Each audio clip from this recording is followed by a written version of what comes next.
les derniers endroits à nous qui disparaissent. Ce soir, ça sera plus notre bar. On n'a plus de bar. Le Saint-Sauveur, le QG historique de la gauche radicale et des antifas parisiens situé à Ménilmontant, a fermé après 19 ans d'histoire. Ce samedi soir, les clients et les habitués du bar s'étaient réunis pour un dernier hommage. Le Saint-Sauveur, c'est une institution. Et là, la fermeture, c'est un peu la mort de toute une histoire du rock'n'roll parisien. Après, il n'y aura plus que des bars de bobos et qui ferment les uns après les autres. Là, j'ai 30 ans aujourd'hui et je venais à l'âge de 11 ans. J'ai été déchiré au téléphone quand un pote m'a dit « c'est fini ». Non, je ne m'attendais pas du tout à ce qu'il y ait autant de monde.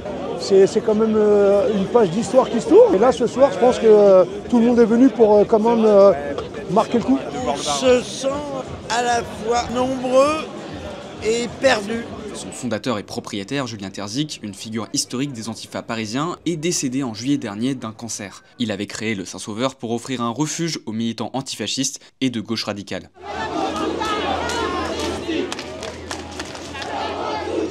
À l'origine, ce lieu a été créé pour pouvoir revendiquer les choses. C'était ici en fait qu'on pouvait dialoguer. Parce qu'en manifestation, on se tapait sur la gueule.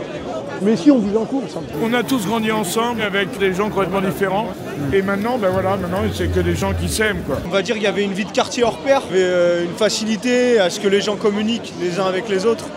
J'ai des boules. Ce que je trouve triste, c'est que c'était le seul endroit où on pouvait rencontrer une certaine population de Paris, entre les punks, les anarchistes et les antifascistes, bien sûr. Et ce bar, c'était le seul où j'étais à l'aise. J'appelais ce bar le bar de la famille. Et puis les gens sont sympas et beaux, flamboyants même.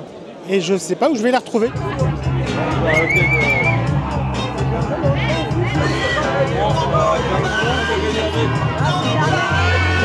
C'est un lieu de vie incroyable. C'est un lieu de liberté, en dehors du jugement. Un vrai café en fait aussi. Un café comme il y a des cafés en région. On était ici dans un endroit libre où on laisse les problèmes dehors, on rencontre autre chose. Un mélange des uns et des autres complètement hallucinant. C'est des années de souvenirs accumulés dans une grande fraternité, un truc...